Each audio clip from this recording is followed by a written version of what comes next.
Malaysia is a country known for its skyscrapers, palm plantations, and unique blend of tradition and modernity. But behind all this beauty lies something that has fascinated both locals and international observers for decades: the immense wealth of Malaysian dynasties. Today we are going to talk about the family that rightfully carries the title of the richest in Malaysia, the Kuok family. This is not just a wealthy lineage, it is a dynasty whose influence is deeply rooted in the politics, business, and culture of the nation. The first striking feature of this family is that their fortune cannot be measured in numbers alone. It consists of vast tracts of land, banks, industrial enterprises, as well as hidden investments in global corporations. Their wealth is so deeply woven into Malaysia's economy that without it, the country itself would look completely different. And while the family name is often associated with oil companies, in reality, their financial empire is much broader, ranging from real estate in Kuala Lumpur to hotels in London and New York. The history of the Kuok clan is the story of traditional aristocracy transforming into modern magnates. Once their ancestors ruled lands and controlled trade routes, but with the rise of the oil and gas industry, the family managed to invest its resources in ways that not only preserved their power, but multiplied it many times over. They did not cling only to oil, realizing that the future depended on diversification. That is why today, their assets are scattered all over the world. What makes them even more fascinating is their ability to combine the image of guardians of tradition with that of innovators. They actively participate in cultural projects, sponsor exhibitions, museums, and religious events. For ordinary Malaysians, they remain a symbol of stability, though behind the scenes they fight fiercely to maintain their fortune. Their power is not just palaces and financial reports, it is influence that reaches into the everyday lives of millions. Now let's look at how exactly the Kuok family manages its wealth and the life they lead behind closed doors. This family knows how to turn money not only into power, but into symbols that set the tone for the entire nation. Their palaces are not mere houses. They are residences that resemble miniature cities, dozens of reception halls, inner gardens, artificial lakes, and private mosques where hundreds of people can gather.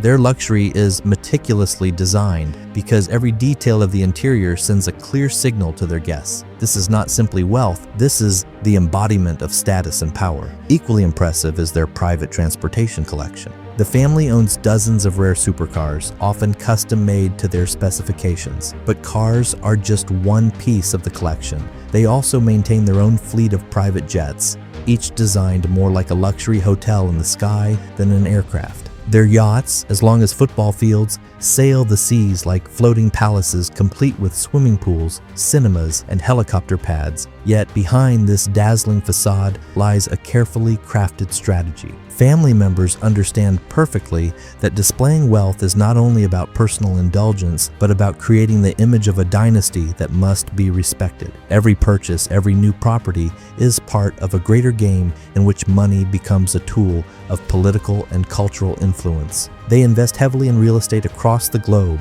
from penthouses in London and New York to entire hotel complexes in Dubai and Singapore. But here is the key detail.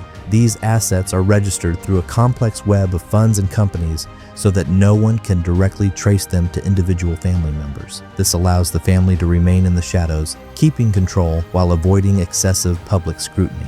Interestingly, the Kuok family does not limit itself to business and politics. They actively develop culture and education as well. Their wealth has built universities, museums, and charitable centers. In the eyes of the people, they are not only wealthy elites, but also patrons of science and the arts. This helps them maintain a positive image even among those who question the fairness of wealth distribution in the country. And perhaps the most important aspect is their ability to maintain balance. On one hand, they live in a world of luxury and comfort that most Malaysians can hardly imagine. On the other, they make sure to show that part of this wealth flows back to society, albeit in carefully controlled doses. It is a balance between power and reputation, between tradition and modernization, between ostentatious luxury and strategic influence. Let us take a closer look at what makes the Kuok family truly powerful. Wealth by itself is only a tool.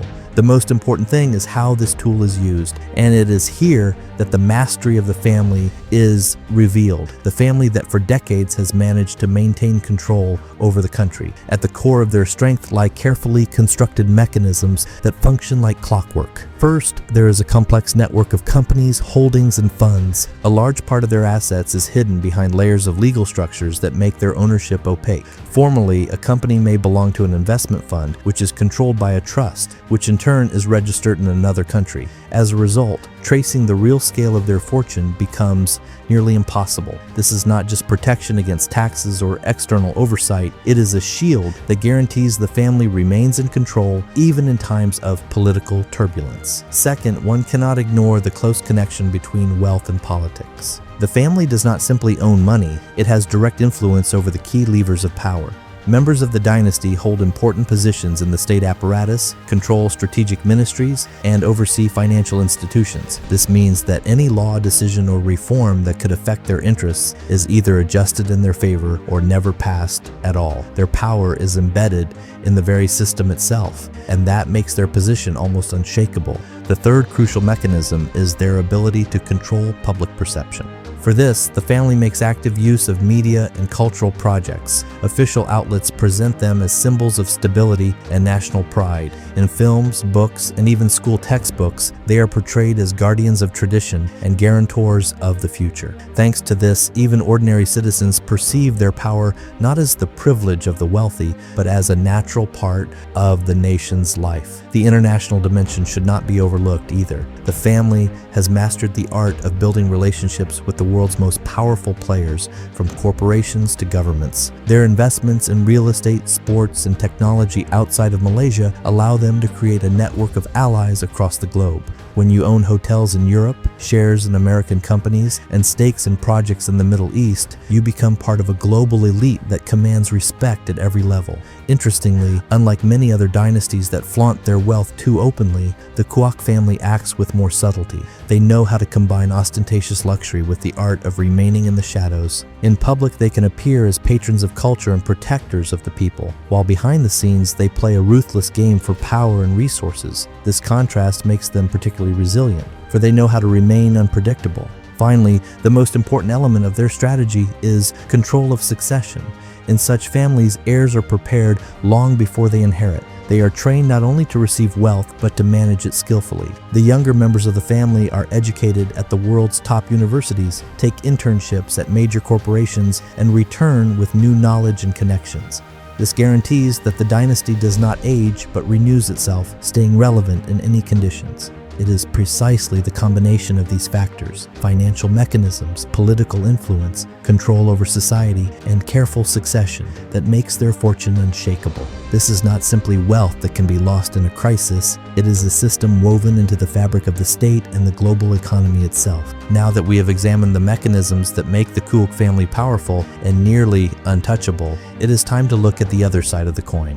Where there is immense wealth and power, shadows inevitably appear. These shadows create an ambivalent image. On one side, brilliance and respect; on the other, envy, disputes, and dissatisfaction. The darkest side of their wealth lies in inequality. While the family owns palaces, companies, and funds, ordinary people often struggle with everyday issues: high prices, limited access to quality education and healthcare, unstable wages. Against this backdrop, the dynasty's luxury looks like a provocation to society. Many begin to ask the question, who truly owns the wealth of the nation? The people, or just a handful of the chosen? And these questions lead to constant debates, both inside Malaysia and beyond. Critics point out that excessive concentration of resources in one family's hands stifles competitive economic growth, creating a system where opportunities are distributed not by merit but by connections. And while official rhetoric insists that the dynasty is a guarantor of stability, the reality is more complicated. Every move, every new acquisition by the Kuok family sparks waves of commentary and controversy. There are also political consequences. When wealth and power are concentrated in one place, society becomes especially vulnerable to abuses.